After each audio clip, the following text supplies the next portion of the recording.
Recently, I was lucky enough to interview John Archibald. Now, for those of you who don't know, I'd probably describe John as the best domestic time trialist in the UK, and he has been for consistently for the last 8 years or so, winning his first RTTC national title in 2018, and most recently winning two more titles in 2025 in the National 50 and the National Circuit Champs.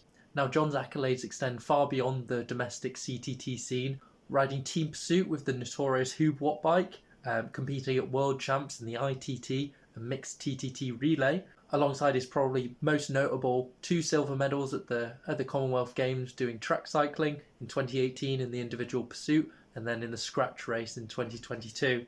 We talk career highlights, his approach to training and returning to the domestic scene after competing at some of the highest levels of the sport. So without further ado, let's get into it. I guess a good place to start would be your background in the sport and see how that progressed to the career you've had. So, when did you get into cycling, and was there a particular reason why? So I was late to it. Originally, I was commuting to work by bike. So I came out of university having had a swimming background, which I think we might get into later. But I was about 30, 40 minute drive from work, and the traffic was mayhem. And I thought, I'm not doing this. So I started cycling to work, and that involved sort of, again, it was only about 45 minutes, but a 45-minute commute to and from work. And that was back in 2012. And at that point, I mean, I'd ridden a bike before. I'd been away on holidays with and hired bikes in France, and my dad had done a bit of cycling, but never as a kid as such. It was more just going out and doing touring trips. But anyway, so that involved some regular cycling, and then I went out to the local club called Glasgow Wheelers, and there was a guy there called David Lang, who's recently passed away. Actually, it was a real sad accident, but he got me involved in my first race team, which was in 2015. And from there, moved through the chain really of fact, that's not quite true because I did my first race in 2013, but got so spooked by it. I took a year out in 2014, didn't race at all, and then came back to it in 2015. Was that So was that just a road race or a crit? Just Mhm. just the It was dynamics called of. Yeah, this will describe. So my experience of cycling was, like a Sunday club run with some older blokes. And I did some training sessions on my own. I'd never really understood what a bunch race was. And so I showed up to a fourth cat only race. I look back at it now, the average, it was slightly under 2 hours, the race. But a standard road race circuit, the average speed was 36 kilometers an hour. And I swear it felt like it was light speed. Um, my understanding of what cycling was so different from what I experienced. And so we went out at the start, and I was like, and immediately, you're up towards 40k an hour mark, and I was thinking to myself, these guys can't do this for 2 hours. This pace isn't possible. How does this work? And so, you know, and then you're going down descents and round corners, and people are shouting and bawling at you. And from having my background in swimming, where you've got your own lane, it's disciplined, there's rules, and then somebody's going to me a hole on your left, or fuck off, get in my way. That it's a very different atmosphere. So anyway, I did that race, got spooked, didn't touch it again for a year, and then came back in 2015 through the influence of this David Lang, who started this team called Pro Vision Scotland. Got you. A great group of guys in there, people I still speak to regularly now. And I just moved up the chain of doing, national Bs, national As, and yeah, that's I guess where I got my start. Got you. That's really interesting. Like, and, Mhm. I guess I was just expecting, oh yeah, just started with the track cycling, found I was good at it, but interesting to hear you started it earlier and yeah, got a bit spooked by it. And I know for me, I struggle with the mental aspect of road racing. So that's quite interesting to hear, and will be interesting to hear about your time at Iola Cometa a bit. Maybe get onto that a bit later on. I guess continuing on that development. So you started with the commuting. You like the commute now. I think the commute is quite an interesting one. It's like a nice way to get the training in, because don't want to be stuck in traffic, and you can just get some zone 2 miles in. Um, yeah. Yeah, I've So been very fortunate with that in terms of the route I ride at the moment. I can do it without any pause time. There's no traffic lights. I can physically go from A to B without stopping if I get a good run at it. And then in Glasgow previously, I manufactured a route that minimized stops. But I think it's different if you're in central London and you're commuting. It's different to the kind of commute I'm doing. Quite fortunate. It is a genuine zone 2 ride in, and if I want to do efforts along the way, I can change the route or do things to put those things in there. Awesome. So I guess continuing, so you obviously had some background in sport. You mentioned presumably at university and through school. So you mentioned the swimming that you and Katie did before. So did you find that as soon as you got into cycling, you were already quite fit, presumably from that background in sport that you've had? Quite fit and quite knowledgeable about my own body in a sense. Um, so immediately when I started cycling, I was doing interval sessions and things that, even though I wasn't intending to race, I liked being fit. I liked training, testing myself. I was obsessed with power very early on. I had a power meter pretty early, and back in an era where power meters weren't ubiquitous, and I remember the first one I had was a Stages power meter, single sided, and it cost what a double sided decent power meter would cost now, and it was rubbish. But so I was very interested, and the swimming, I guess, it made me, fit. But at the same time, I had taken the swimming very seriously and not been as talented or as good as I wanted to be. Okay. So I was approaching cycling with a much more hobbyist mindset of enjoying it, getting the most out of it for personal satisfaction, rather than wanting to be good from a sort of subjective point of view.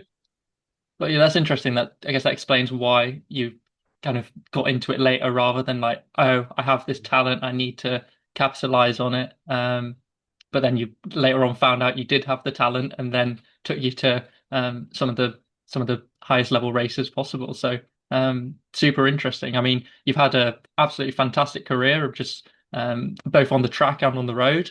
Um, I guess could you tell me some of the standout moments from that? What really um, forefront of your mind? Yeah, I guess there's loads of highs along the way. I mean, for me, the first time that I realised I could take it beyond just as a hobby was the Commonwealth Games in 2018. So the qualification process for that in late 2017, I was approached by Mark McKay, who was the Scottish cycling endurance coach at the time, and he says, "Look, you're getting these good results on the roads. Why have you not tried the track?" And I said, and it was literally just laziness. I mean, the track was half an hour from me. It wasn't difficult to go down there and get accredited and do all that. It was just laziness. And so I had no good excuse. If the Scottish cycling coach is coming to me and saying, "Look, come down and try it. It's on a plate for you." So I come down. I do have a great time. I enjoy it. All the backing's there, family support, the equipment I was able to get. So it's just a no-brainer. So anyways, I go to the Commonwealth Games, and that breakthrough moment of in the qualifying, set a Commonwealth record, qualified for the gold final. Uh, and I got a silver medal there against Charlie Canfield, and that was a high moment where I went into that championships having no expectation of a medal, and to come away with a silver kind of set me up for the trajectory of then going on to the Derby-based track team with HUUB Wattbike for riding for Great Britain, for doing various other bits along the way. But that's what set me up. So that was a high. And then another one that I would pick out is also towards the end of that sort of full-time well, I guess not quite. So 2019, I did the Harrogate World Championships, and in the team time trial mixed relay, which was a relatively new event at the time, um, we ended up getting the bronze medal. So that was a team of six: me, Alex Dowsett, Dan, and Harry. Sorry, team of eight, and Harry Tanfield, and Yeah, and then then the also women's it team. Yeah. was Joss Loudon, Anna Henderson, um, uh, Lauren Dolan, and who have I forgotten there? Come back to that one. I forgot someone there. But so for that team, we won the bronze medal, and that was a real high as well. I mean, you're at World Championships. It's in Harrogate. There was plenty of home support. Massive event. So those are probably the two I'd pick out. So what was the qualification like for I guess explaining the qualification for doing the IP for Scotland, but you also did the ITT out on the road, where you came 11th. What was it a similar sort of thing? Just they knew you were good, you'd shown you'd got results. Um, No, so it's a lot more clear cut than for England, for example. So to qualify for Commonwealth Games for England, it's pretty vague, and it's it seems like they pick your name out a hat, and if they like your name, they'll take you, and if they don't, well, you're not going. Ask Dan Bigham about that one. So in 2018, no, for Scotland it was dead simple. You had to have a qualifying time in the individual pursuit that was ranked in the top 6 from the last Commonwealths. So and you had to do it twice. And then you also had to have a podium in a UCI bunch race event. So that was the qualification race criteria. So for us, for instance, you had to write that qualifying time was below 4:26. So 4:20, oh sorry, below 4:25. So at 4:24.9 or quicker, you had to do it twice. And then the bunch race podium, I went out to Switzerland, I went out to Portugal, I did British Nationals, I did a couple of podiums there, ended up qualifying me for games. And then the road, once you qualify for the track, that also qualified you for the road. Got you. So that was the ticket way there. And it just so happened that I put all my preparation and all my eggs into the track basket, and it went very well. So in the sense of the bunch races, we were supporting Mark Stewart, and in the points race, Mark Stewart won gold. And in the IP, I got silver. So I was very happy with that side of things. And then I went to the road, and in the time trial, I crashed in the first 5 minutes. Had quite a bad accident, but was able to continue. And then ended up not crossing the line. It was just the whole heat Oh stroke. wow, the whole shebang. But yeah, I ended up in medical tent. I didn't Oh got heat stroke, but I ended really? up in Oh medical wow. tent. Yeah. So I just totally got it wrong, and so I definitely underperformed there. But well, that was that Commonwealth. Yeah, Made up for it for the silver on the track. yeah, exactly. Yeah. How was it getting into the bunch race? Because you mentioned before the interview started, getting into it's mentioned early on that you had some reservations with the bunch racing out on the road. How did you find you were told by Team Scotland you needed to do well at an endurance bunch event on the track to get on the team to do the IP? Was there a mental hurdle that you had to overcome to get the hang of that, or? There was, but it was much easier than road racing. So, I mean, you're talking, say, the 24 guys in the track race. It felt like being in a breakaway. You could negotiate the bunch. It was so much easier to negotiate. Even if you were fifth or sixth wheel when a move went, you could react. It's just so much cleaner and easier for someone that, I don't thrive in a bunch of 150 guys. I'm just not good in that scenario. But with a track race, and especially with the high inertia, the high power outputs, it just suited my riding style a lot more. Like being able to, come off at speed. So you're riding at 50k an hour, and you've got to accelerate up to 60 and get away. That suits me as a rider, as opposed Yeah. to coming out of a bend or hitting a climb and whacking it at 800 watts from 20k an hour. That's much less my style. Yeah, I guess it's I can imagine it's more predictable as well because it's that fixed gear. There's no unpredictable slamming. Someone's slamming on the brakes that you have to, Mhm. oh, am I going to shoot this line to try and get through it, or do I have to just slam on the brakes as well? Like everyone, so long as someone crashes, everyone just keeps moving in a predictable way. Um, Yeah, I think it's predictable up to a point. You'll find out soon enough. But there's definitely a lot of tactics to it, and so you'll see that side of things and learn it. But again, yes, you can be more accountable. You're never hitting a point where in a road race you turn into a narrow lane, people block off the road, a brake goes, and there's nothing you can do. You just have to watch it. There's none of that. Like if you want to react, you can make it happen. You might still miss a move, but it's different. okay, I was originally just planning on doing the IP, but we'll see how Oh, the okay, winter right. goes if I'm going to try and do any of the bunch racing. Yeah, I guess moving on to an interesting place to move on to would be 2021 when you post COVID joined Iolo Cometa. Now Porty Visit Malta, so it's a very big UCI pro team for those who don't know. So coming to road racing at a later age, your initial experience in road racing was a bit of a shock. How was that year on the Pro Tour circuit? So I guess so. I was coming into 2021, so we'd had the COVID year 2020 where loads of races had been cancelled, nothing had really happened, and then coming into 2021, we were still struggling to travel. So, for instance, the first race I was meant to do was Tour of Valencia, and it was a stage race with a time trial, and they looked at me for that to go right. This is dead on for you. This should suit you. I couldn't travel across. I turned up to the Eurostar with documents that changed in the last 24 hours, and I suddenly couldn't take the Eurostar anymore. They're saying no, elite athletes can't travel, so I had to miss that race. There was various things along the way which just made it difficult. But I found the transition particularly difficult, and I didn't perform. I didn't perform at my best, and even if I had performed at my best, I don't think it was the lifestyle for me. So there was various things I would do differently. I'm happy with the fact that I would never have thrived in that environment. There was various things I tried in terms of well, there was, the predictable story of underfueling and losing too much weight and those kind of things.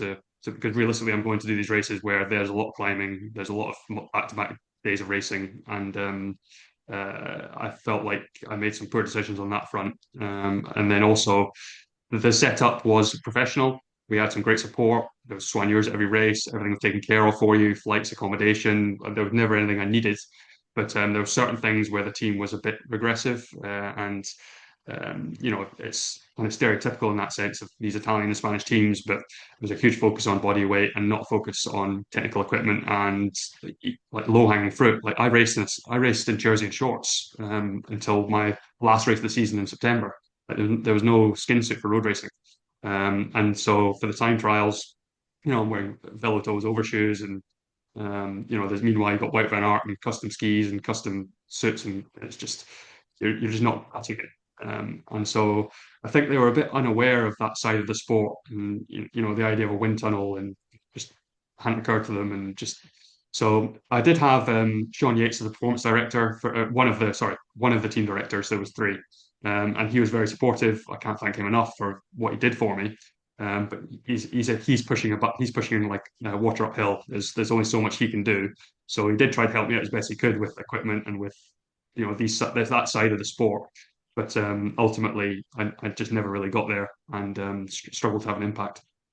Okay, so it wasn't more so a limitation, because yeah, I can see how it felt like a real step back, especially being on HUUB Wattbike, the previous team with really forward thinkingness of Dan, and then that's ticking over in your mind, and then you go to this Pro Conti team that are just, yeah, like you say, leaving this low hanging fruit on the table. So it wasn't necessarily or at all the step up from, like, you were good, you were doing well at in the bunch racing out in the UK circuit with Ribble. It wasn't the step up of, like, the bunch dynamics got much crazier, and It was different. So my comment on that would be, so it was boring. So for okay. instance, you'd arrive at a race. It was very predictable in terms of who was going to control it and how it would be controlled, and it was in so much control that there was no, it was like a script.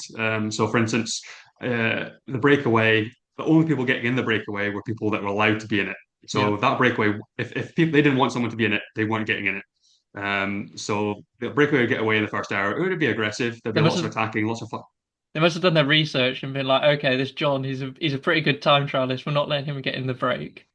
No, afraid not. No. So I did get quite a few breaks. But if you're getting let in a break, it's because they don't think you're going to win. Okay. So the break would go in the first after the first hour, unless it was a particularly awkward stage race where there's lots going on, and maybe the fight for the breakaway would last longer.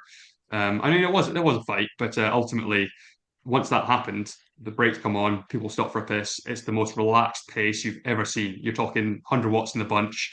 Nobody wants to sit at the front. It's just, and you sat like that for a good few hours. And then, ultimately it gets wound up towards the end. The predictable teams hit the front, bring back some enormous gap on this breakaway and pull it in.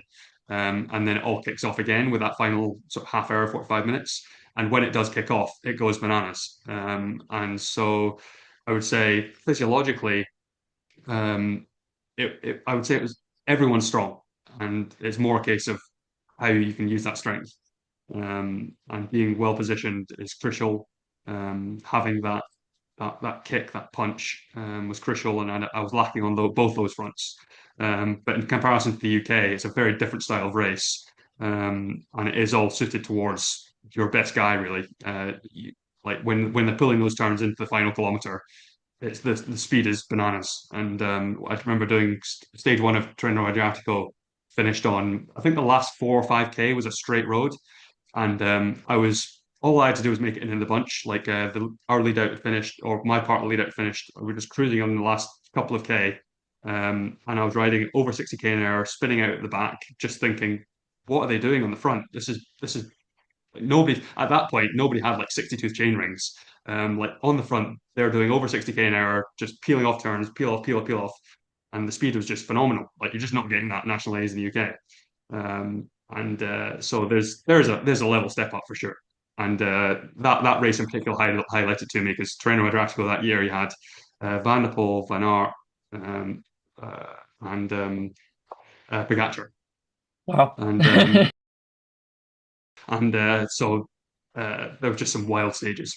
But ultimately, yeah, I can't. There's not one thing where I go, this is what I did wrong, or this is what I would change. It wasn't for me ultimately. Fair enough. Yeah, that's super interesting to hear how yeah, it's not just a linear step up, but the racing is completely different. And yeah, Yeah, I've heard it before from like Michael Woods, where it just doesn't seem right that you can just sit in for the whole race, so then he'd just be attacking, going in the breakaway every stage of a world tour of a world tour stage race. yeah. I think. Sorry, I should say that a lot of my experience was in these like 1 week stage races or very predictable 1 days. I know when you watch classics on the TV, that's not what's going on. Okay. They're obviously going hard from the beginning, and it's a real fight. But the particular experience I had in those races was very predictable. So in 2022, it was like a mutual decision due to come back to the UK and start, well, kind of go back to the track and, well, some track and, well, yes, track, those Commonwealth Games. But go back to some domestic racing, doing well at the British Champs road race, the ITT again, and then Commonwealth Games. I guess you had that focus of, okay, road racing, maybe not so much for me. I like the Commonwealth Games. That's a good target. Yeah, I'd definitely fallen out of love with the road racing side of things a bit. And, even though I realized it wasn't for me, I still felt a bit unfulfilled by it. I had a great opportunity. I used the opportunity, but I didn't regret giving up. Well, there was no contract for me at the end of the year. It was, Okay. they didn't offer me one and I didn't go looking for one. I was quite happy to call it a day there. But then coming up after that, I still felt as though with the Commonwealth around the corner, it would be stupid to call it a day there. And so that was the carrot really of the Commonwealths. And so through that period or that process, I ended up doing a bit more road racing again, a lot more track racing again, and built up that confidence as such. Because also the physiological rebound I had from being on the pro team, like I said, I dropped a lot of weight and lost physiological elements of strength that I had in the past, and they didn't rebound quickly. It took time. Okay. Yeah. Interesting. Um, so I found that, so just to illustrate the point, I went from racing around 76, 77 kilos down to 73, 74. So it doesn't sound severe, Hmm. but it was very noticeable. And so my 1 minute per, and what illustrated it was my threshold was largely unimpacted. I could still do a lot of aerobic power, and but what was impacted was anything above that. My 1 minute power, 3 minute power, 5 minute power, all just through the floor. You're talking, I lost, best part of 30, 40 watts off my 5 minute power. Oh wow. And it just didn't rebound quickly. So when I gained the weight back, which I knew I had to do, the power was still down. And it took time. And I think the main learning lesson or the main lesson from that was um, when I got down to the weight originally, I held on to my power and I was strong, but it was that maintaining the weight down for a long period of time. I couldn't recover anymore. I couldn't complete the sessions, and it was that. I think it's that energy availability really of the because I couldn't complete the sessions anymore. I wasn't recovering anymore. I just regressed and regressed and regressed until it's too late, and then you've literally lost fitness and lost muscle power effectively. But yeah, so that took I would say, yeah, months to resolve, but did come back eventually. Yeah, Got you.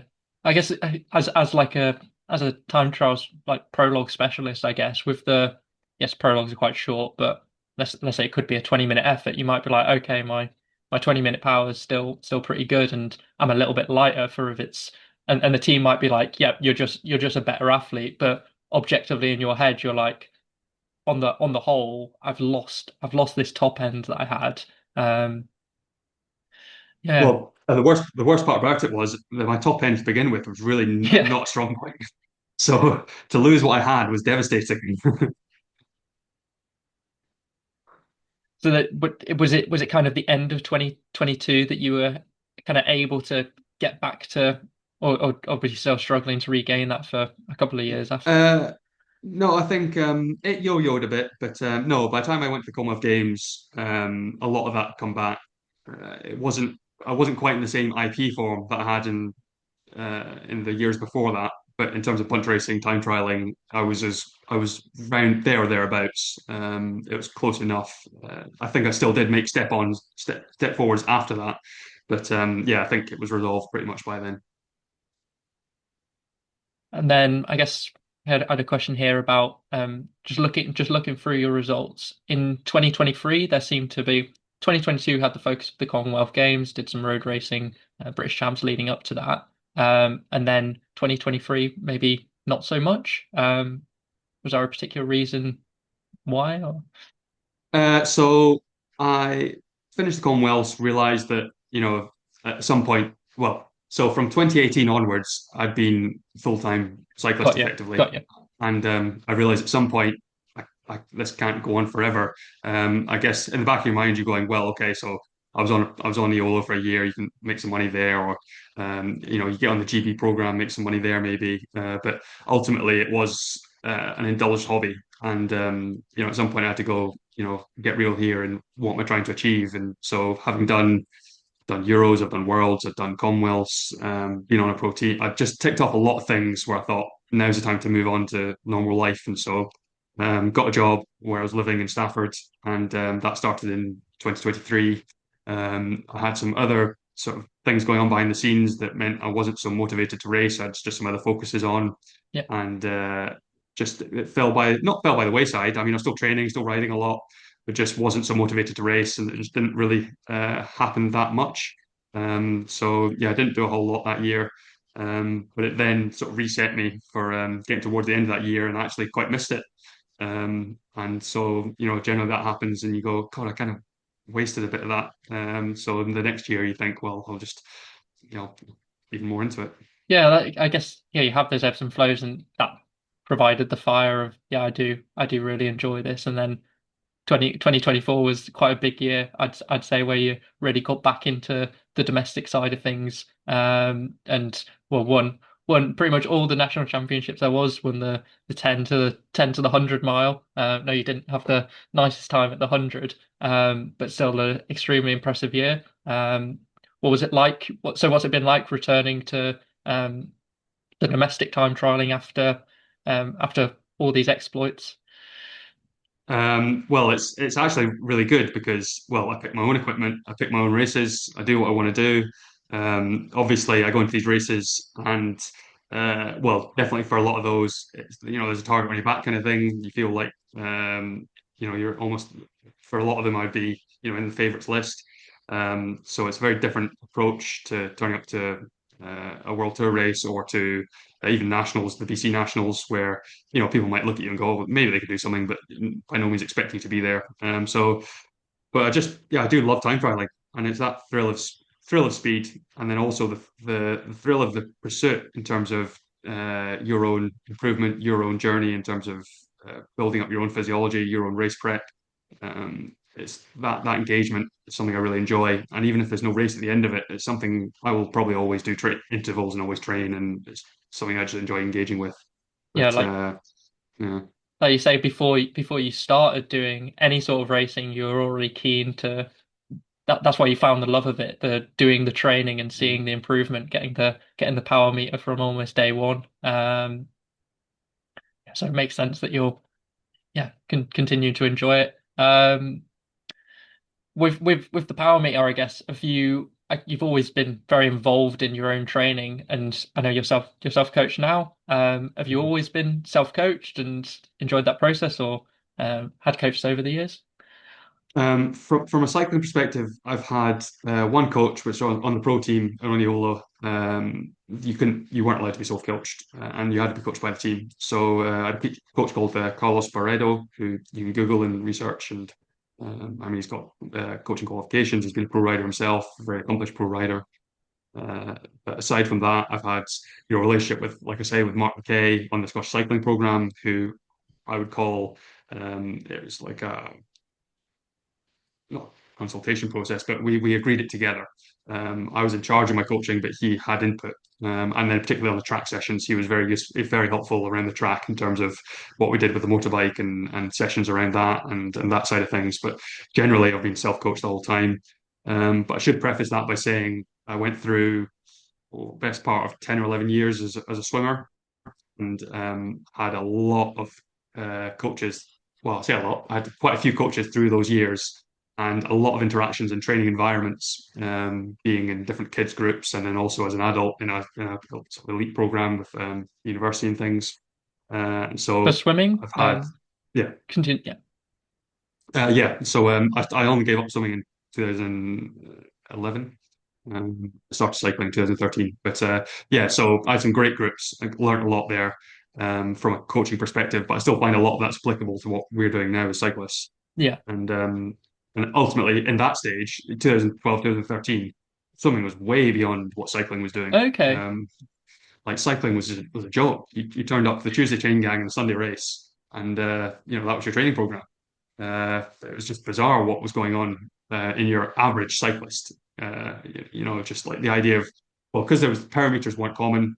You might hear people saying, go out in the winter and ride in the little ring. Or if you want to build some strength, go, ride up your local hill for 10 minutes, 3 times or something. But you had no concept of really what you're doing. And the idea that people were doing, 2 sessions a week, no, they just weren't. And so when I first came to cycling and I was doing a lot of turbo sessions on this like wind on tax turbo that everyone kind of knows, with the wheel slip, the burning rubber, it's just horrible to ride on, no inertia. You're on it for 45 minutes and go, right, I've had enough of that. But even then, you can do a lot of 45 minutes. But anyway, sorry, I'm getting away from the point. No, so I have been largely No, it's self-coached. good. But you found that the background in swimming, it looking back on it, it made sense. The typical like pyramidal or polarized approach of lots of low intensity stuff and then small amounts of the high intensity stuff to bring up those energy systems. So I would say I don't know what the current consensus is around swimming, because, for instance, when I was swimming, it polarized is one way to call it, but I would say it's polarized in the other direction. So there was so much intensity, Yeah. so much. And in terms of, yeah, so we would do 9 2-hour sessions a week, so 18 hours in the pool, but so much of it was intensity. And you're doing Okay. circuit training before the sessions, you're doing 2 gym sessions a week. There were just outrageous amounts, and your body could cope with it because it was low impact. What would happen was you'd get a couple of weeks in and realize, oh, I'm not sitting as nicely in the water. I'm really low. I'm sunken. I can't hit splits anymore. And those warning signs were there, but at the time I didn't quite realize there wasn't like the podcast influence there is now, the availability of just reading material and forums, and so you have all these feelings and these experiences where now they're just obvious, but at the time, you go, well, oh, I mustn't have trained hard enough. It needs more. And swimming is just so loaded with intensity. Yeah. And so when So I came to the bike, it taught you not to do that approach essentially. yeah, Like use the intensity sparingly. yeah, I think I've yo-yoed a bit with that in terms of where's the perfect amount and the Goldilocks kind of recipe and such. But yeah, I think as a swimmer, I overdid the intensity, and then I've gone through periods of trying that approach with cycling, and it's definitely has periods where it's worked. I think, and if you listen to Ashton Lambie and the interviews with him, when he describes his training program, you'll realize his approach worked for him. But I think it has to be periodized correctly. So it's like it's Because the block periodization approach of you're having this small period where you're absolutely hammering it and then trying to recover from that rather than just a more steady approach to the training. Yeah, I think certainly from my point of view, I could have great road season with lots of volume, lots of threshold works, and regular racing. So you're still getting that high intensity stimulus, and then I'll get to the track season, and I could go November, December, January doing 2 to 3 track sessions a week, double days with turbo sessions, and reduce the volume quite considerably in terms of overall hours, and seem to cope very well with that. But if I did that for any longer, so there was one instance in 2019, I did far too much of that intensity, and I was getting to the point where I was having, 4 or 5 intensity sessions within a week, Oh wow. and I was responding. It was going really well Okay. until it wasn't. And you can just, so what would happen was I'd get on, say, we'd have a session on the track in the evening. I'd get on in the morning and do a sort of high threshold or spike threshold session in the morning, then go onto the track and do the track session in the evening. And so that's almost like double day of intensity. And it worked very well for a 6, 8, maybe 10 week period. And then, but once you've gone over the line, it doesn't come back. You don't recover in days. It takes weeks. And I found that in terms of once you've pushed past it, it can be very hard to rebalance things. You were talking about some of the training that you were doing in the 2019 track season, I think. So you mentioned that you were doing like 4 or 5 sessions a week. Now on the surface, I was thinking, oh, that sounds absolutely crazy, but it sounded like they were more like double days. So doing a session in the morning and then a track session in the evening. Was that kind of more that if you're doing that track session in the evening, there's only so much you can get done during that session, and then it felt like to overload it, you can't just get more time on the track. So you do this threshold session in the morning, and then your kind of standard session in the evening. I think, yeah, that was the more repeatable format. So I would still say I was doing more intensity days. So you're right that a lot of them were doubles, but I was generally doing between 3 and 4 intensity days in a week. 3 probably being more normal. But you're right that some of them were softer sessions in the sense that, yeah, I wasn't doing a full threshold session twice a day. So the track, for instance, is a complicated one because you need to be reasonably fresh for it, because the effort is so high. It requires such an anaerobic element, and then also we're trying to hit splits. And if you're not fresh, you won't hit splits, and it doesn't just ruin your session; it's everyone's session. So there was an element of demand in that where you had to show up and be respectful of that, almost, being able to do the intervals. So if we say we're going to do, rolling 3K at, I don't know, 14.2 pace, if you're not capable of doing that day, it kind of screws it for everyone. But equally, it would mean that some days you felt like you hadn't trained hard enough. You rested too much for it and then not got enough of a stimulus, because ultimately, because it has to be race pace, as soon as you start slowing from race pace, the session becomes less relevant, and you're then just looking for a physiological training effect. For instance, sometimes I'd do a heavy threshold session before going into track, and if it was a lighter technical session, maybe we might do some rolling 8Ks or rolling 5Ks at just working on the line changes and things like that. Or it might be the case that we go in the morning and it's a very intense session, some big gear work from slow roll, maybe some starts or simulation or something along those lines where you want to be fresh for that. And then at night, I'd likely do a sort of condensed intensity session, or even after the track. Johnny was quite keen on that as well. Sometimes, not all the time, but sometimes we do. You do your intervals on the velodrome, and then get onto turbos afterwards and sort of finish off.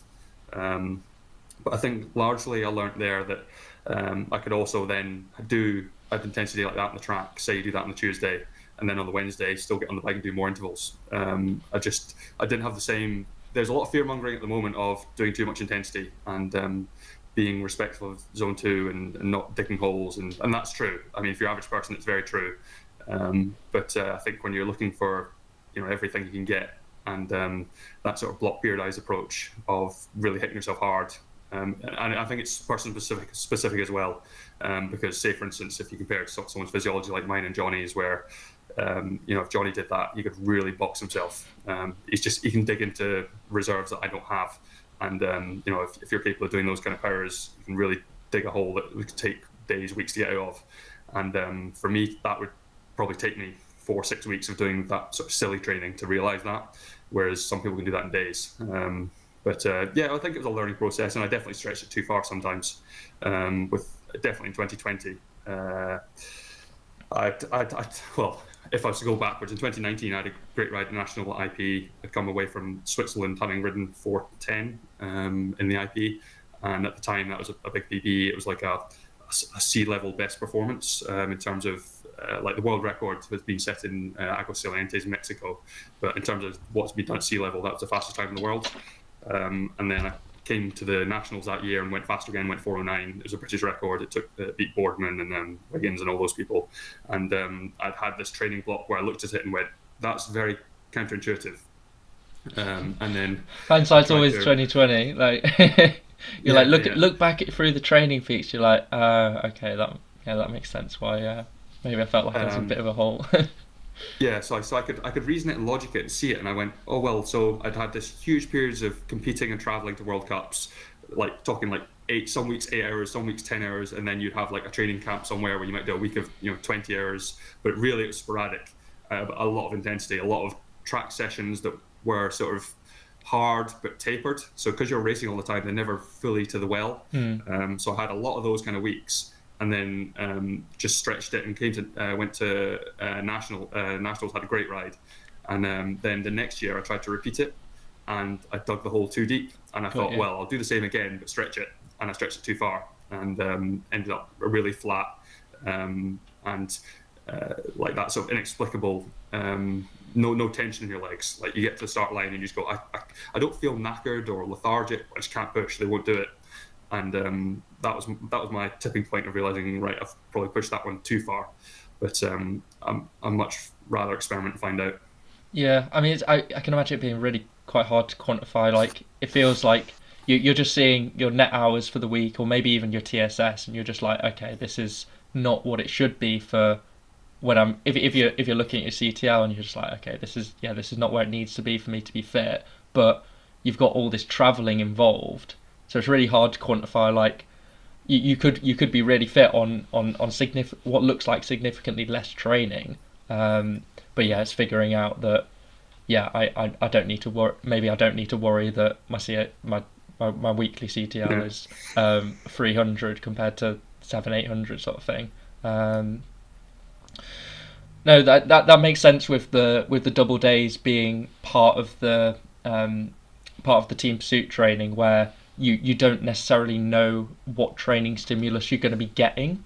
I remember I played around with that because I wanted to start doing the chain gang, but I'm like, okay, this 1 hour training gang is not going to be enough intensity, so I'll do some training in the morning, and dug myself a hole doing that.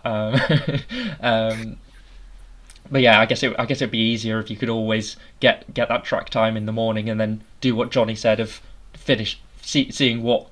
Right, okay, that session it was hard, but I've got something in the tank, and then you can do the finishes on the turbo afterwards. Yeah,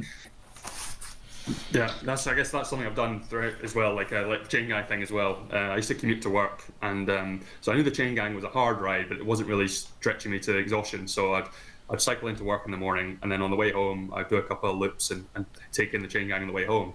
It would end up being like 4-hour day, but in the summer nights it's awesome, and you got to love the chain gang, but it's just knowing what you're going to get out of it, and not being too worried about it really. If you're in doubt about doubling up, then just stretching up the volume is the easiest way to start. And then, definitely. Yeah. But easier said than done. I mean, if you're working, like there's only a certain amount of hours in the day. It's hard enough to squeeze it in if you've got a proper job. So I guess at that time you were full time, 2018 to 2022. Yeah.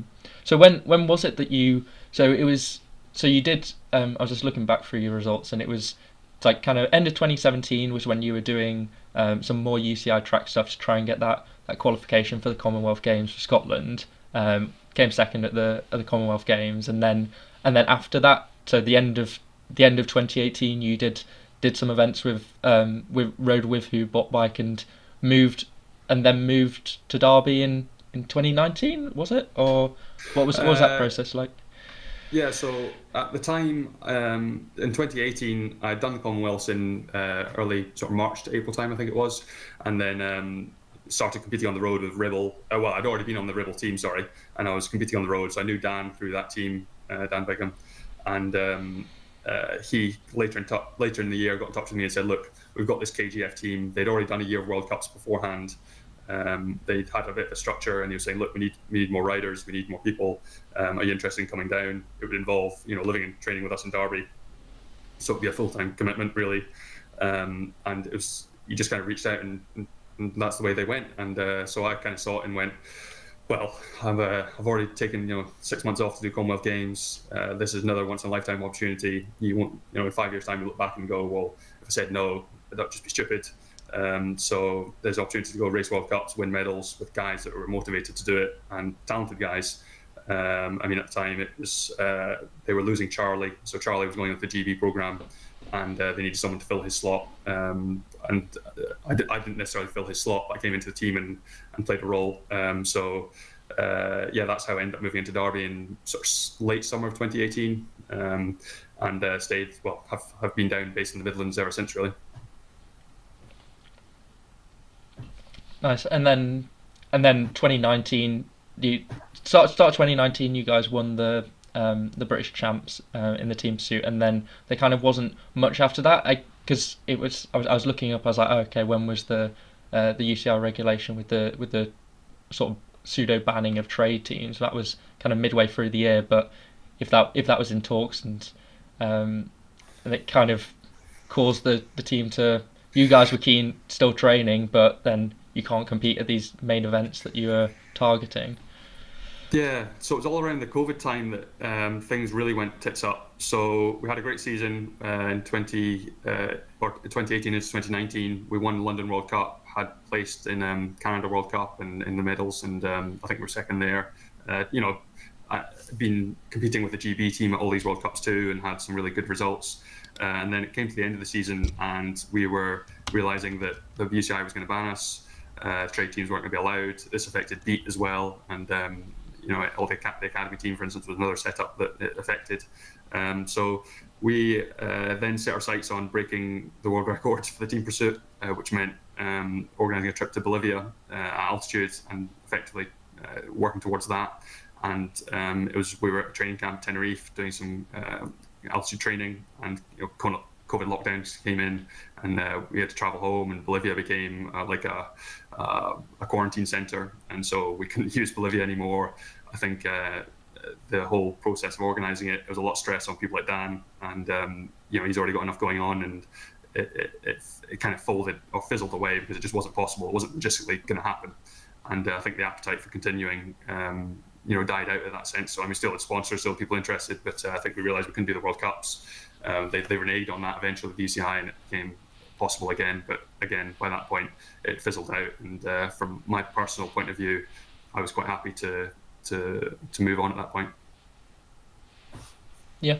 I think the big goal of the Bolivia trip was to get the team pursuit record, because you guys were training together. You're probably one of the most dialed teams, and like four extremely good athletes. And were you planning on going for the IP record as well, or even the hour? Was Ashton on the team at the time? I feel like someone was keen for the hour as well. Yeah, so the hour definitely been mentioned. There was chances of us all giving it a go. You're there, you've got the track. Who's not going to give it a go? It's then a case of what's the order we're going to do? Who's going to go first? But yeah, Dan was definitely interested. I would have been interested in doing the hour. We would have done the pursuit. It would have been the whole lot. The focus being on the team pursuit though. And so at the time, I think during that season, the Aussies had just brought it down to about 3:48. Okay. Or maybe it was 3:46. It might be. I think it was around that 3:48 mark. And at the time, now that's been obliterated by miles. They're way below that. But at the time, we saw the 3:48 and went, "Oh, it's getting seriously quick now." I think at the time we'd done 3:52 at sea level, and we were scrappy. We were, I'd like to say aerodynamically and in terms of efficiency, we were dialed from that sense of making the best of what we had, but we technically could improve in terms of following the wheels, the changes. I mean, our strategy was good, the changes and everything, just the actual technicality of actioning it, we were a bit ragged. But I mean, so the idea was go to Bolivia, break that 3:48 mark, do the error, do the IP. I mean, Ashton's already, and then he took that idea and ran with it, and he's crushed the world record. And well, he doesn't have it anymore, but he made a great job of what he did. But yeah, that was the intention. Nice. Just a little bit ago, you mentioned that I guess for the Commonwealth Games in 2018, you'd taken 6 months off, I guess, preparing for that. So presumably stopped work and it's like, okay, we got this. Got scouted by the Scottish track team in 2017. Started enjoying that, and then found that you can do these UCI events, qualify for the Commonwealth Games. What was the plan with the 6 months off? Was it okay, we're just going to do the Commonwealth Games and then back to work, or see where it went from there? Yeah, again, I was taking it day by day, but I was intending to come back to work after Commonwealths because I didn't expect to go there and win a medal. I mean, within a year of the Commonwealths, I'd never been on a velodrome, and then it was only at 6 months ago that I started to race and do these qualification races with UCI level. So I went to these UCI races having never really done anything other than track league, and again, only having been on the track for less than a year. So I was very fortunate that Scottish Cycling supported me in that. I learned quickly. I had good support and went to these races and figured it out. And so, yeah, I went to Commonwealths thinking I'll do this and see what happens. And to win a silver was a surprise. It was a big improvement I went 4:13.0, and I think my best time before that was 4:16 or 7. It was a big improvement, 4:17 maybe, or something like that. So it was, and it was just evidence to the fact of what happened over the last 6 months. You just make big improvements like that. So then when I came away from it, there was the potential to ride for GB in the Europeans, and I did that. And then later on became an opportunity to ride the World Championships with GB, and I did that. And it just opportunities kept coming up, and I thought, well, you're still daft to turn them down. You can't look back in 5 years and go, oh no, I turned that one down. You've got to say yes. And it became a lot of just over those years, just became a lot of yeses, which I wouldn't say I'm normally that kind of person. I like my comfort zone, and there was a lot of time that I was having to say yes to things that I was very nervous about, but I'm glad that I've done them. Awesome. Yeah, I guess with when you're saying you're jumping around between all the different events around Europe for the track cycling, I was like, you're not getting that same consistent training in as if you were just at home able to train full time, get your zone 2 miles in, get your intensity sessions in. But at the end of the day, if you're wanting to, you're doing this to compete. So this is what you need to do to compete. And yeah, like you say, you just have to. Oh, okay, it's maybe not what I would have thought of, but I'm going to go run with it. That's really cool. The periodization is fascinating because looking at how.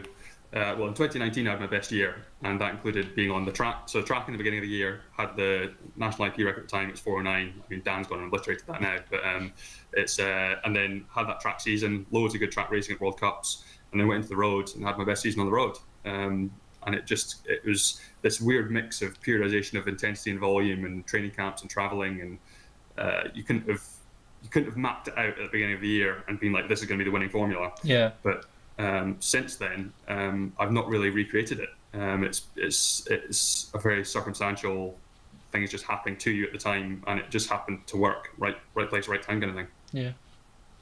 Any ideas why? Just maybe just like the mindset of just like you're in this fish out of water. You're just enjoying like this novelty and like just soaking it up, really.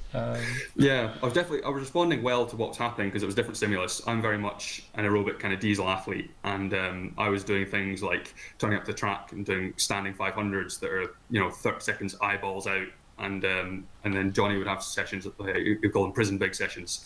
You're prison big. Prison big.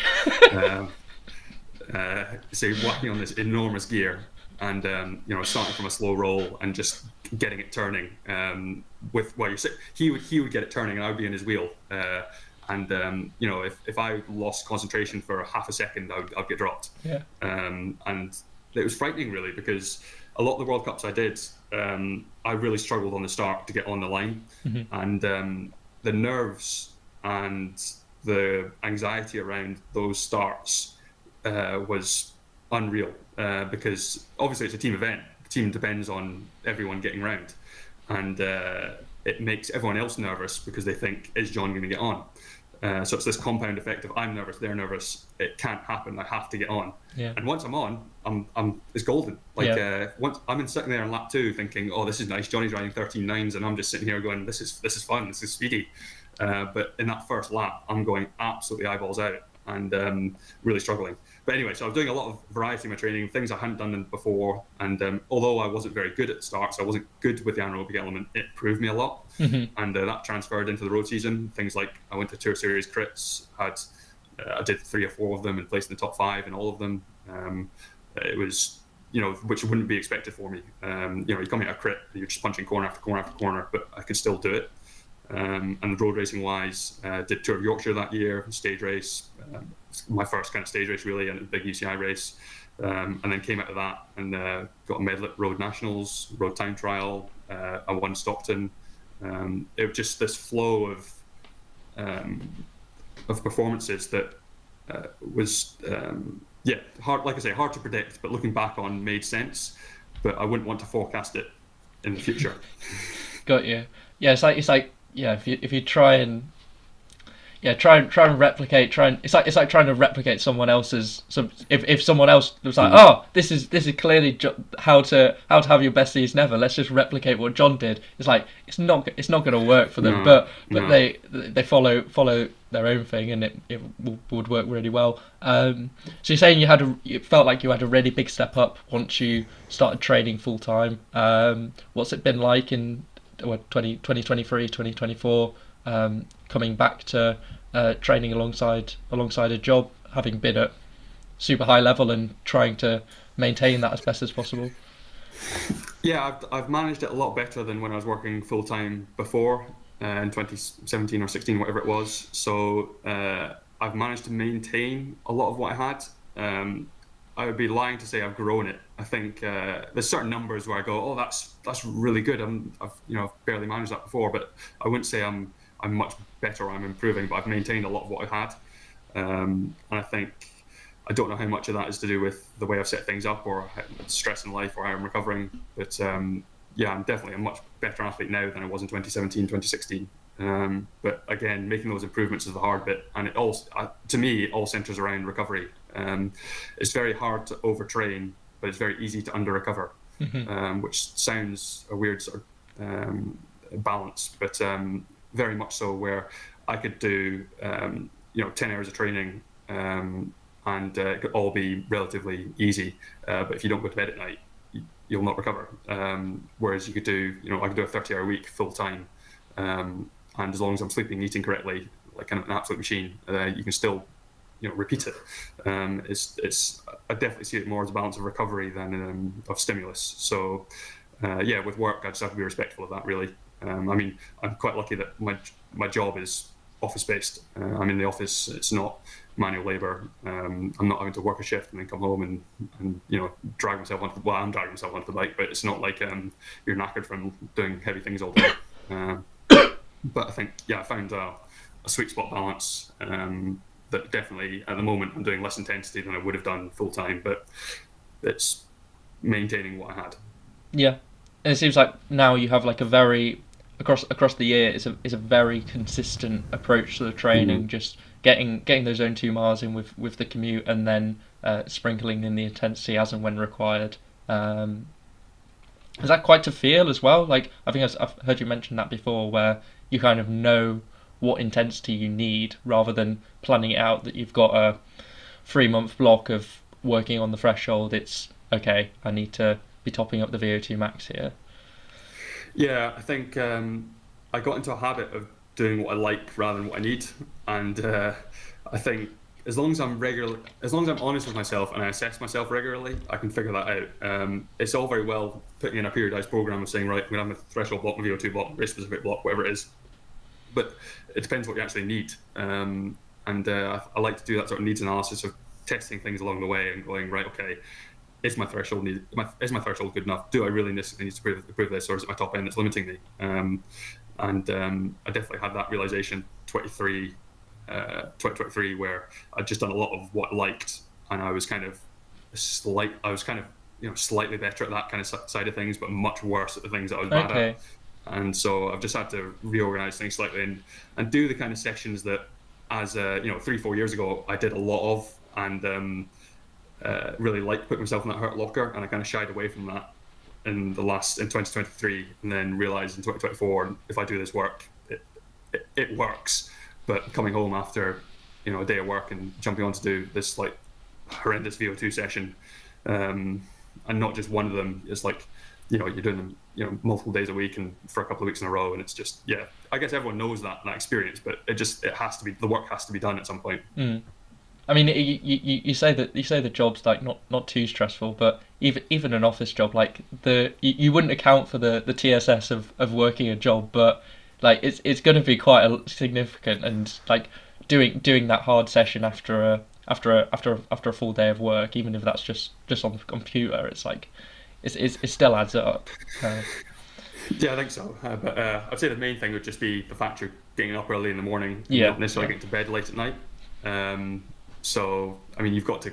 I mean, you could just say, well, look, if you've got to be up at 6:30 in the morning, well, go to bed earlier. But if you're training at night, and then you've got just general life, it's just the way life is. Yeah, and you wouldn't be taking caffeine in the evening, but even after a session, you're still going to be amped up a little bit. You need to. You're not super hungry immediately afterwards, but you can't just slam the food and then fall asleep. I know my sleep's not very good, so it's like I know how it could be a real struggle. It's funny because I sleep like an absolute baby. Oh, nice. I've never I put my head to the pillow and it just goes. Would you attribute? Is that the main thing you'd attribute to your success then? It must help. I wonder to myself, am I just chronically sleep deprived? Is that like you put me on a train or a plane, anything that moves, I'm gone. Do you, when you're out, is it for you get a decent amount of sleep though? You get your 7, 8, 9 hours? I think so. Yeah. I mean, I've got this Garmin watch that tells me that I'm sleeping well. I mean, I don't have any of these apnea symptoms where you wake up not feeling rested or no, I feel like I'm out for the count, but it's just volume. In terms of, I could, say I get 8 hours, I could easily take another hour or two. I just think I'm just persistently, chronically under volumed on sleep. But, Nice. Just mentioning that. I feel like throughout your career, just like looking back at your training, you've very very consistent with not having any big bout over the last 10 years almost. No serious time off. So presumably have been injury free and haven't had any really bad bouts of illness or injury, or have you just managed to work through those? No, I think there's a couple of elements there. So I think genetically or out of luck, I'm just quite robust in that sense of illness. Some people just get ill all the time. And I do get ill, but it's so rare. I mean, if I was to go through the number of days I've had off due to illness, I could count them on one hand. It's just so rare. I do get sniffles and colds, but like, when COVID came around, for example, I mean, I tested positive and then the next day I was able to ride. It was just like, I just didn't have strong symptoms. Same way with flus and things, touch wood. I've just never been badly impacted by them. Injuries, the same. I've been very lucky. I mean, I do strength train. I do, I try and take care of my position and what I'm doing, and I don't do anything daft. But I can robustly put out the training volume I do and not experience any issues. And then I guess there's also an element of I've not had bad crashes, and that's partly because I'm just an absolute pansy and I don't get in the melee. But another aspect to that, I guess, is again luck of just I look at my sister, for example, who's competing at the top end and fighting for. She just won a world championship silver in elimination last night. I just give her a shout out there. But she's just littered with crashes, and even the bad luck, just that freak accident before Tokyo, just in the garden, just shit just happens. Exactly, and I've been fortunate that that's not my experience. I the idea of me stepping onto the patio and ripping my ankle to shreds, it's just horrendous. And you get there's people like that where you just go, you got ill again. Yeah. You're licking windows. What's going on? It's just, but no, it's just some people seem to have that constitution, and I've been quite lucky that way. Yeah, it was the same growing up doing the swimming where you'd illness, injury, and how much running did you do in the past? I know you've done a little bit. Did you struggle with injury through that? Yeah, that's true. Running, I was a nightmare. I can't do more. I did do some running at school, like Glasgow schools, and some cross country, and then I went to I did a bit like 1500-meter running until maybe about 17 or so.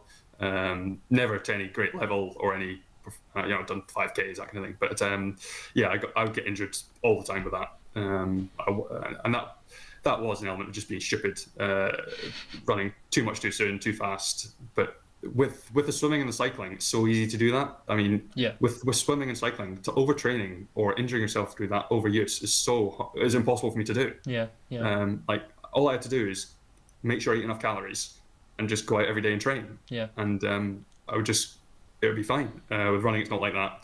And the swimming was actually the danger to myself was I could with swimming, you're getting up at 5:30 in the morning to train. You're going twice a day. Every day has got some sort of intensity in it because that's how the coach's program. It's that recovery balance, like you're mentioning now, struggling how to get the sleep in, early starts, late nights. Yeah, so I'd be falling asleep at my desk at school, and things like that, and then you'd eventually come to a session where you felt like you were sinking. You couldn't sit well in the water. You're not performing well. You've got no zip. And at the time, there's no metrics like you check your heart rate. Checking your heart rate would be sit at the end of the lane for 6 seconds. You look at the clock, and like the idea that you had any perspective of intensity, discipline, it just wasn't there. If the coach said, right, 400-meter warm up, and someone went, right, okay, I'm just gonna swim this too hard, everyone would follow, and that'd be the warm up. It was just like you just went. So I learned a lot through the swimming and the running side of things, but. The running I definitely got injured a lot. No, I've thankfully found the same with. That's why I started cycling. I just couldn't hack the running, and I follow running, and I'm seeing the pros. The pros are get wiped out for 6 months a year with injury. It's just like it's just brutal. It's savage to think that the amount of work you put in and lose it all. So moving on to some of your recent success returning to the domestic time trialing scene. So you now hold the 15-mile, 50 and 100-mile competition records. And this year we actually saw the return of in the UK we have this really fast 25-mile course that has a big downhill start. It's called the R25/3H. It's in South Wales.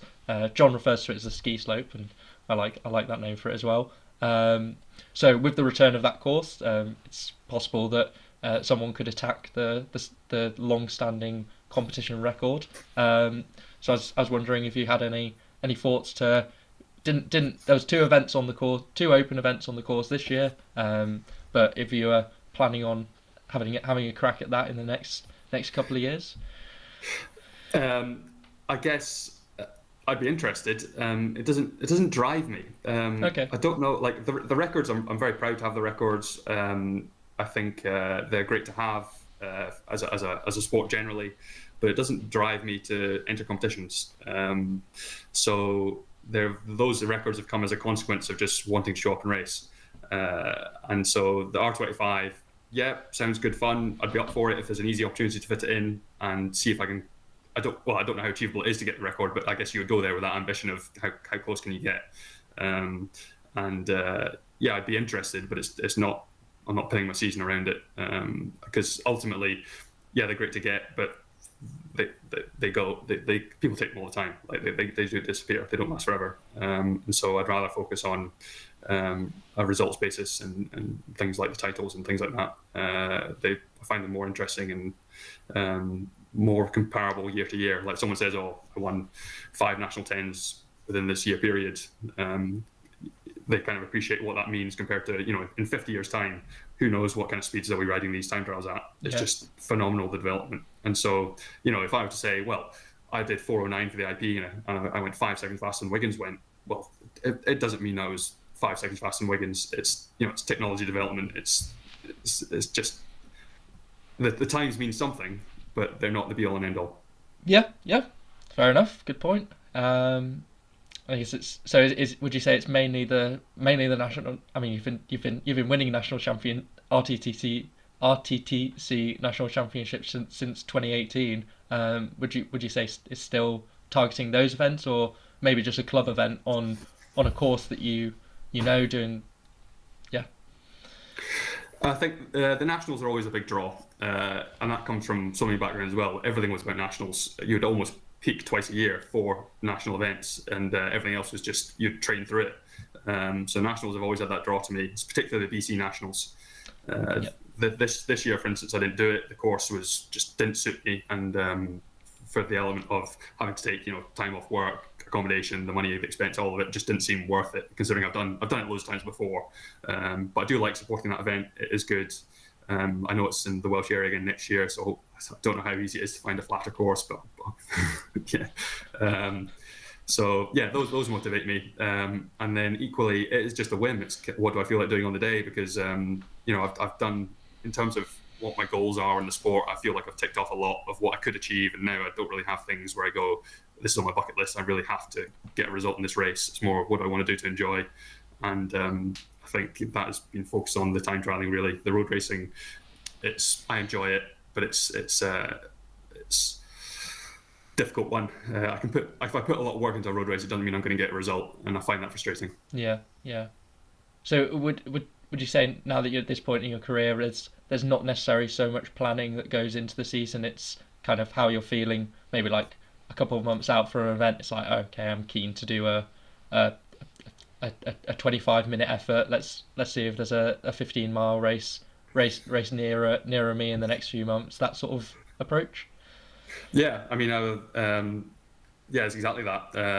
I mean, I will look at the national calendar and go, okay, which of those I fancy doing? But National 10 was in Cornwall this year, and I went, oh, there's other things I could do that weekend. And I mean, there was an element of time where in 2017, 2018, where I didn't have any results in any of these CTT nationals, and I looked at them and thought, I'd love to get one there. I was travelling from central Scotland down to Wales to do that ski slope course. It was like 7 or 8 hour drive. Mum came down with me, stayed overnight in a hotel, raced the next day, travelled 7 8 hours back home for a 25-mile time trial. And I'd do it. And at the time, I was like, I'd have done it again the next day. It was and I came sixth. No, I was fourth. But that dedication, that level of motivation was there then, and now it's less so much the case. And I kind of go, well, if there's a real driving force, I go, well, okay. Well, for this year, for example, there was a few nationals I missed, and I got to the end of the year and thought, there's some of them I probably wish I should have done or made the effort to go and do, and then others I was like, no, I'm glad to miss that. Well, I told you at the circuit champs, I said I don't want to win the national 10 without you there, John. But yeah, it's understandable. It's a big old trek to get out there, and yeah, maybe like you might have been. I presume it might have been the 25 where it's a very central location, easier to get to, and could have done that one. But yeah, yeah. Unfortunately, there's things like I had a wedding to go to on that national 25, the national 10. I kind of looked at it now and I go, oh, should I have just done that?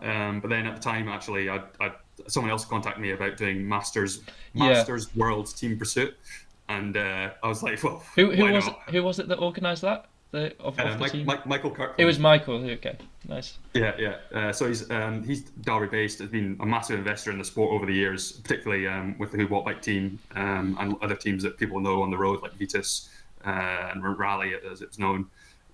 So he's a massive investor in the sport and very keen cyclist himself.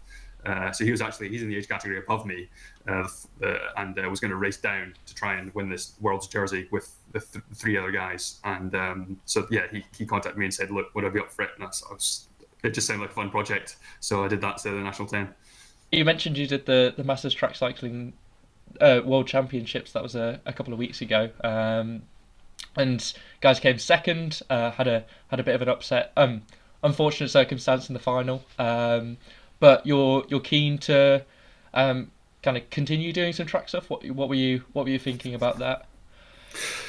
So initially it was just going on to do that for a bit of fun, and maybe I was thinking, I might do a bit of track league over the winter. I don't think that is going to happen. I don't think that's going to happen. But then I was looking at potentially doing some tandem work, some tandem piloting, and so I'm seeing where that sort of develops at the moment. It's very early stages, and I don't really have much to say on it at the moment. But yeah, I think I'm keeping my hand in on the track just as something fun to do, and we'll see next year. Maybe do some racing, but at the moment I don't have anything concrete to really say. Yeah, fair enough. I guess with the tandem stuff, that could be anything on the track, road racing, time trialing. Have you spoken to Adam much about it and what? Because obviously he's been doing it for a long time, and obviously he's still competing at a very high level, but presumably he'll pass on the torch at some stage. Yeah, I think it would be the road, track, and time trial. That's kind of you have to cover them all really. They don't have enough people or the funds to be able to get individuals for each specific event. But yeah, that would be the ambition really. And yeah, Adam's obviously had great success there. And I speak to him occasionally at some of the CTT events, and he was telling me about it and the setup and that kind of thing. I guess I don't know a whole lot about it, to be honest. I'm still figuring it out, and so I'm excited to give it a go. But at the moment, I just don't know a whole lot in terms of what it will look like in practice. Yeah, but you'd be perfect for it. So it's like keep letting BC know, just like, yep, I'm keen for this, and like they if they got any sense about them, they'll be like, yep, this is the perfect tandem pilot for. I think you've got to wonder. I keep picturing the person on the back. So if I'm visually impaired, I'm struggling to see. I'm trusting someone in front of me to ride down a hill in a road in time trial position at up to 80, 90 k an hour, and then brake at the bottom of it on 100 kilogram, or 200 kilogram bike. Yeah, it's going to be enormous. I mean, like the whole prospect of it. I pity the person on the back. Yeah. Yeah, I think it'd be really good though, but we'll see where that goes. Of the main questions, I had kind of one more. So it was kind of asking you if you had any standout performances. So the one that I picked out, a local course to me, is a V714 in Hull, which is a course I've done the most times. And John has the course record from the 2022 National Championships. And bear in mind, this is it's a decently fast course. It's ranked about the 100th fastest course on Spin Data, 10-mile course. And John's done a sub-18 on this B road. So that one really stands out to me, and I was wondering if you had any key, not necessarily even a race, but standout performances from maybe your training, for example. It's funny you mentioned that one actually, because it's not one I would have picked as a standout performance, but it definitely, at the time, it meant a lot, and I knew I was on a good day. So it just happened. I come out the Commonwealth Games just a few weeks beforehand. I was fit. My sister had some really bad times with her partner passing away, and it affected the family quite a lot in general. And so I went to that race with a sort of different mental outlook in terms of what in a morbid sense, what life really means to you in terms of, and then the opportunities we have racing our bikes and doing what we do. And I was just very motivated, very fit. The conditions were very good. It was low wind, very hot. It must have been, I don't know what the air density was, but it would have been low. And I just put my head down and rode real hard. I think it's the best power I've done for a 10. But then just everything aligned really. But yeah, I wouldn't necessarily have picked that one, but you're right that it was special circumstances there. I think ones that tend to mean the most to you tend to be the ones where other people recognise them as well. So, national road race, I came third there against Ben Swift and Ian Stannard. And I was in the mix, with a couple of kilometres to go. It's me, us three and Alex Dowsett kind of hitting each other and, me chasing down attacks and Ben Swift jumping over me at the end. And it was just almost a pleasure to be involved in. I mean, you've watched Ian Stannard attack, 4 quick step riders at Omloop, and you kind of you're sitting there going, "Cool, I'm bringing this guy back here," until I'm not. So that was a standout one, particularly because I was second in the time trial that year as well to Alex Dowsett. So that was a breakout performance there. And then also on the track, I would say uh, the individual pursuits, like the national records at the time when I won the British Championships. That was a big one, which equally coming from Commonwealth Games and things like that. Yeah, they kind of stand out. Awesome. I think that's a really nice place to end it. Thank you very much for your time, John.